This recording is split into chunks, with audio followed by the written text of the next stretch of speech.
Tarehe 30 mwezi wa 4 mwaka 2025 majira ya saa 4 usiku, maeneo ya Baraza la Maaskofu Tanzania Kurasini, Temeke, Dar es Salaam, ilipokelewa taarifa ya kujeruhiwa kwa Padri Charles Kitima ambaye ni katibu wa Baraza la Maaskofu Tanzania.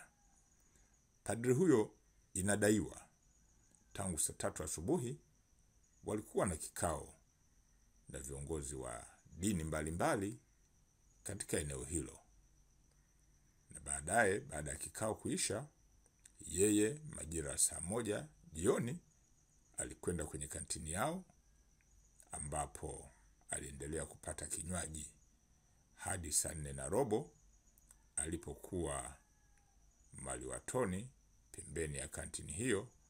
Alidai kushambuliwa kichwani na watu wawili.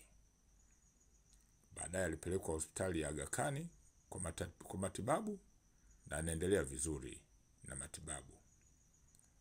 Mtu mmoja ambaye amefahamika kwa jina la Rauli Mahabi maarufu kama Haraja, mkazi wa Kurasini, anashikiliwa na kuhojiwa kuhusiana na tukio hilo.